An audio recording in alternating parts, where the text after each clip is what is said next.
Hi mga mi! Magtuturo ako ngayon ng isa sa mga bestseller ko na hair clips. Ang gagamitin natin ditong ribbon mga mi is 4cm. So ito kasi is na hati-hati ko na. Kapag medyo mahaba naman kasi yung oras ko mga mi, inahati-hati ko na rin yung mga ribbon para less space na sa pagdinago, okay lang na kahit marami tayong stocks is kasya siya dun sa pinagtataguan ko kasi maliit lang na drawer yun mga mi. 8 pieces lang yung kailangan natin dyan. Diba napakatipid niya? Pares na yan, pair na siya. Yan yung exact na sukat niya mga mi. 9cm yung haba ng bawat isang piece natin. Yan, sunugin natin yung bawat dulo para iwas himulmul din tayo. Ang next step natin mga mi is kailangan natin ng sinulid at karayong. Dahil nga mga mi mananahin na nga tayo. Panoorin nyo nga mga mi kung paano ko tiniklop yung ribbon. Habang hawak ko nga yung isa mga mi, kumuha na naman ako ng ititiklop ko. Dapat ganyan yung itsura niya yan. Kasi kailangan alternate natin siyang iaayos, ganyan. Makikita nyo naman mi sa video kung paano ko ginawa. Yung iba mga mi gumagamit pa ng pin para hindi nga maghiwalay. Pero kasi ako, kaya naman na ng kamay ko, kaya hinawakan ko na lang, diba? Tapos mga mi, ayan, umpisa na natin siyang tahiin. Diba yan? Nabubulol-bulol na ako.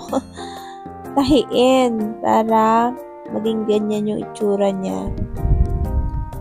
Ayan. Nakikita nyo naman mga mi, no? Kahit medyo nakaharang yung kamay ko. Ayan mga mi, ganyan yung magiging itsura niya.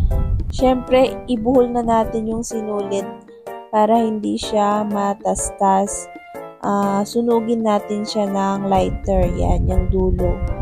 Para maging sama-sama sila, yung pinaka, crumpled niya. Make sure natin mga mi na hindi siya matatastas para medyo matibay din naman yung gawa natin. Kahit paulit-ulit nyo siyang ibuhol, okay lang mga mi. Tapos gawin lang din natin ulit iyon yung sa mga natira mga mi. Bali pares-pares siya.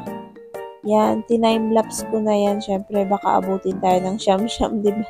Kapag hindi ko naman binilisan na yung video. 4 na piraso yung kailangan natin dyan, mga mi. Yung gagamitin nating center, mga mi, ay gagamit tayo ng 2 piraso na tig 5cm yung sukat. Tapos, kung paano siya tiklopin, mga mi, ganyan. Yan, hindi ko ma-explain sa inyo, pero makikita nyo naman, diba, kung paano ko siya tinupi. Tapos, sunugin lang natin siya ng lighter, yan, para hindi siya kumalas. Make sure mga mi na hindi siya kakalas ha. Tapos niyan dito, gagamit na tayo ng glue gun, para nga pagdugtungin na natin yung ginawa natin kanina. Yan mga mi, tapos ang next step dyan is lalagyan natin siya ng clip. Gagamit lang ako ng 4cm na alligator clip mga mi.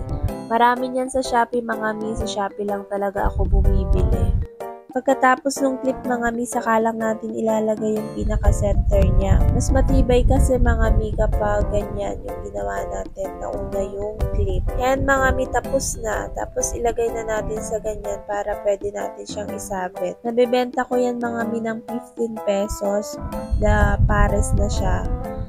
Hindi naman kasi ganun siya kaaksaya sa ribbon. Tapos yung clip niyan mga mimura lang din siya. Kasi maghanap ka lang ng seller or shop sa Shopee na makakamura ka.